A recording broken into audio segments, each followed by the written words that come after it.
Good morning students. मैं आपकी हिंदी अध्यापिका श्रीमती सत्यवती। आशा करती हूँ आप अपने परिवार के साथ स्वस्थ और सुरक्षित होंगे। बेटा, आज हम हिंदी रीडर का पाठ 7 पढ़ेंगे। हमारे पाठ का नाम है होली। होली एक सामाजिक पर्व है। पर्व यानी त्यौहार। तैयार फसल के पहले भाग को भोग के रूप में अग्नि को समर्पित करना एक परंपरा रही है। हमारे देश में जब नई फसल तैयार हो जाती है तो उसका कुछ हिस्सा अग्नि को यानी कि आग को समर्पित करना, आग में डालना या उसकी पूजा करना एक परंपरा रही है, एक रिवाज रहा है। होलिका के अंगारे को घर की अग्नि में शामिल करना तथा होलिका की राख से एक दूसरे को टीका करना होली खेलने की परंपरा से जुड़े हैं। हर राज्य में या हर गांव में अलग अलग तरीके से होली मनाई जाती है। कई लोग जो जिस दिन होलिका दहन होता है तो वहाँ से होलिका से अंगार लेके आते हैं या थोड़ी सी अग्नि लेके आते हैं, उसे अपने घर के चूल्हे में शामिल करते हैं। इसे वो बहुत शुभ मानते हैं। कई लोग रात को जो होलिका दहन किया जाता है, अगले दिन जब उसकी राख ठंडी हो जाती है तो उससे टीका करके होली खेलना शुरू करते हैं। तो ये अलग अलग परंपराएं हर एक गांव में या हर एक प्रदेश में अलग अलग तरीके से मानी जाती हैं और होली अलग अलग तरह से मनाई जाती है। होली बच्चों का प्रिय त्यौहार है। जो ये त्यौहार है ये बच्चों को बहुत पसंद है, इनका फेवरेट है। भारतीयों के अन्य प्रमुख तीज त्योहारों की तरह होली का संबंध भी नई फसल से है।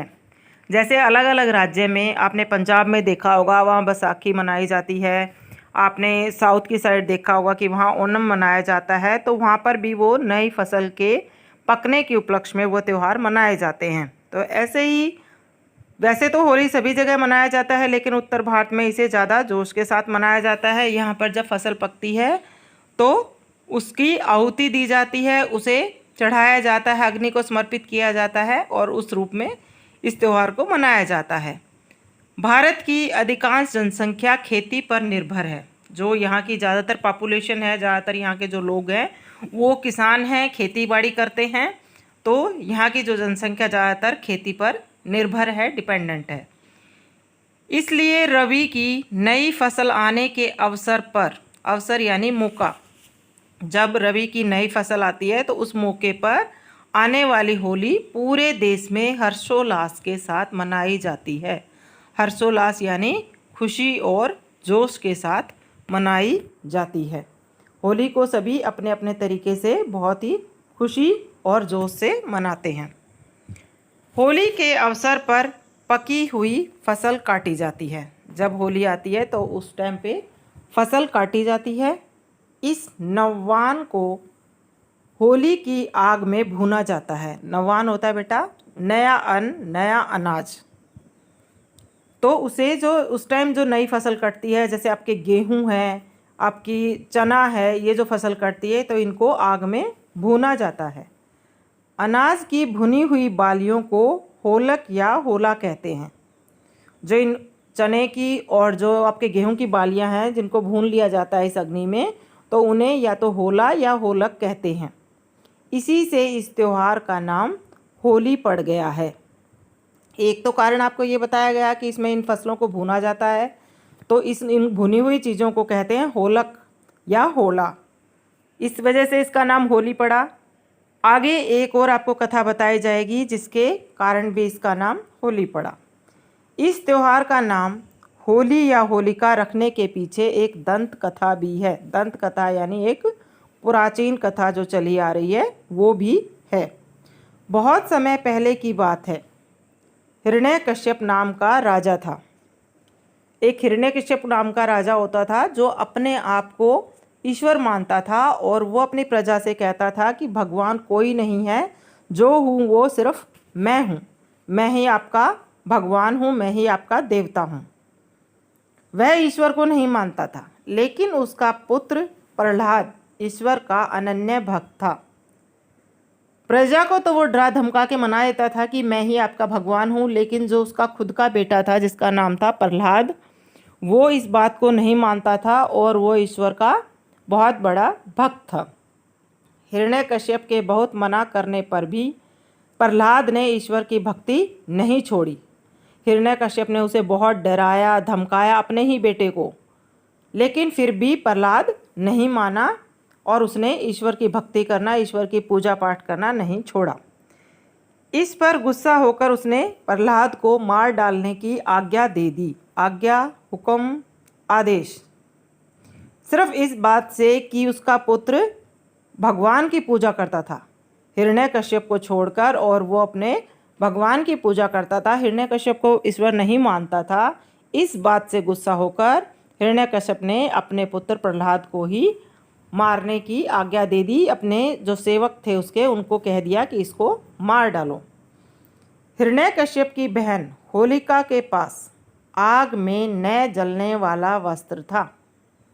जो हिरण्यकश्यप की बहन थी या प्रहलाद की जो बुआ थी जिसका नाम था होलिका, उसके पास एक ऐसा वस्त्र या कपड़ा था जिसे अगर वो ओढ़ पहन ले तो वो आग में जा सकती थी, लेकिन खुद नहीं जलेगी, जो आग से उसका बचाव करता था।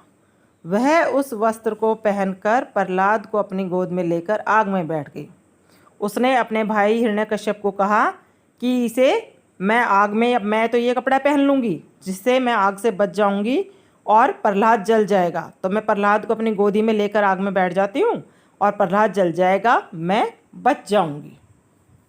और वो प्रहलाद को उस कपड़े को पहन के गोद में लेकर के बैठ गई प्रहलाद को। ईश्वर की कृपा से प्रहलाद का बाल भी बांका ना हुआ और होलिका जलकर भस्म हो गई। भस्म यानी राख। लेकिन ईश्वर की दया से जो प्रहलाद था उसको कोई नुकसान नहीं हुआ। जब आग लगाई गई तो उसका बाल भी बांका ना हुआ, उसे कोई नुकसान नहीं हुआ, लेकिन जो उसकी बुआ होलिका थी वो जलकर राख हो गई। कहते हैं कि इसी घटना के बाद होली या होलिका जलाना आरंभ हुआ। आरंभ हुआ यानी शुरू हुआ। तो ऐसा भी मानते हैं कि उस घटना के बाद ही यह होलिका जलाना शुरू हुआ। होली का त्यौहार कब आता है? होली का त्यौहार फागुन शुक्ल पूर्णिमा को मनाया जाता है। जो फागुन महीने की शुक्ल पूर्णिमा आती है उसको ये त्यौहार मनाया जाता है। महिलाएं गोबर के छोटे छोटे उपलों का हार बनाकर होली पर चढ़ाती हैं। छोटे छोटे, जिनको आप ढाल बुड़कले कई जगह बोला जाता है, अलग अलग जगह पे इनका अलग अलग नाम लिया जाता है।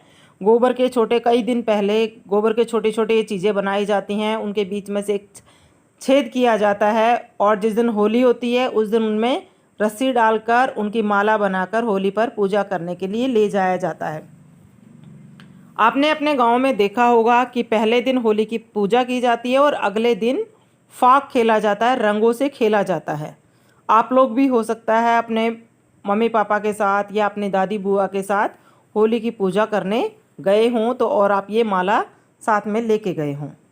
लोग होली के चारों ओर नाचते हैं और होली के गीत गाते हैं।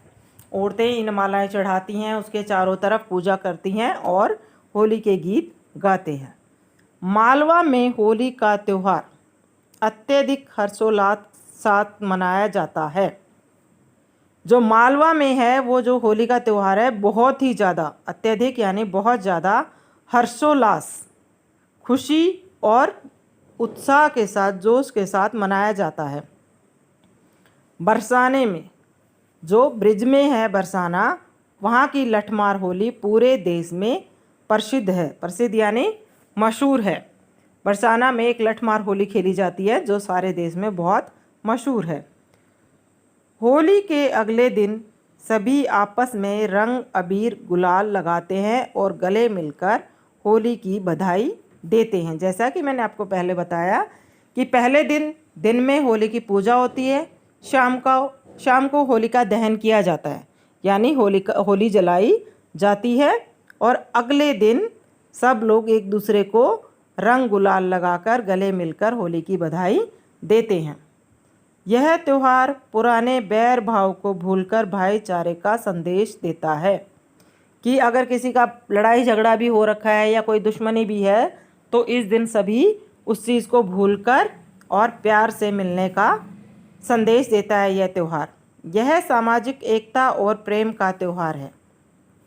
यह सबको इकट्ठा करके मिलजुल के मनाने का त्यौहार है। जगह जगह हुरियारों की टोलियां नाचती गाती दिखती हैं। ढोल डफली और मृदंग मजीरे के साथ गाए जाने वाले होली के गीत कानों को बहुत ही मधुर लगते हैं। मधुर यानी मीठे, कि जो ढोल ढफली होती है, अलग अलग तरह के लोग बाजे बजाकर और उस दिन होली के गीत गाकर खुशी मनाते हैं, जो बहुत ही मीठे लगते हैं। बच्चे पिचकारियों से एक दूसरे पर रंग डालते हैं। बच्चों के लिए तो ये और भी खुशी का त्यौहार है, क्योंकि उस दिन उनके पे कोई रोक टोक नहीं होती। कोई रंगों से खेलता है, कोई गुब्बारों से खेलता है, कोई पिचकारी से एक दूसरे पर रंग डालता है। और बच्चे भी इस दिन खूब हुड़दंग मचाते हैं, खूब मस्ती करते हैं, शोर मचाते हैं। इस प्रकार होली का त्यौहार सामाजिक एकता और पारिवारिक प्रेम स्नेह का प्रतीक है कि इस दिन सभी लोग मिलजुल कर खेलते हैं, तो ये हमारी एकता का प्रतीक है। होली के पर्व पर तरह तरह के पकवान बनाए जाते हैं। पर्व मैंने आपको बताया, पर्व का मतलब होता है त्यौहार। तो इस दिन सभी के घर में अलग अलग तरह की मिठाइयाँ या अलग अलग तरह के पकवान बनाए जाते हैं। अनेक स्थानों पर होली रंग पंचमी तक मनाने की प्रथा है। कई जगहों पर तो ये रंग पंचमी जो 5 दिन तक मनाने की भी प्रथा है, रिवाज है। होली का त्यौहार जीवन की कठिनाइयों को भूलकर हंसी खुशी के साथ जीने और अपनी बुराइयों को जला देने की प्रेरणा देता है। सभी व्यक्ति मनुष्य अपने हर रोज़ की दिनचर्या में बहुत ही व्यस्त रहते हैं। सुबह ड्यूटी, बड़े लोग सुबह ड्यूटी जा रहे हैं, कोई अपने खेतों में जा रहा है, बच्चे अपने स्कूल जा रहे हैं, तो सभी लोग बहुत अपनी दिनचर्या में व्यस्त रहते हैं। जो घर में औरतें हैं, महिलाएं हैं, वो घर का काम करने में या कोई नौकरी करती हैं तो वहाँ जाने में व्यस्त रहती हैं। लेकिन होली के दिन छुट्टी होती है तो सभी अपनी कठिनाइयाँ, अपनी मुश्किलें, अपनी परेशानियाँ भूलकर और हंसी खुशी के साथ इस दिन को मनाते हैं और रिलैक्स करते हैं। और ये त्यौहार जो हमारे अंदर झूठ की, चोरी की या और किसी को नुकसान पहुंचाने की, किसी का बुरा सोचने की जो बुराइयां हैं, उनको जला देने की प्रेरणा देता है कि हमारे अंदर की जो बुराइयां हैं वो सारी हमें होली की तरह जला देनी चाहिए। जैसे होलिका बुराई का प्रतीक थी और वो प्रहलाद जो था वो अच्छाई का प्रतीक था, तो जो होलिका थी वो जल गई लेकिन प्रहलाद बच गया, यानी बुराई जल गई और अच्छाई बच गई। तो ये त्यौहार बुराई पर अच्छाई की जीत का प्रतीक है। इससे हमें शिक्षा लेकर हमेशा सही और सच्चे रास्ते पर चलना चाहिए, सच्चाई का साथ देना चाहिए।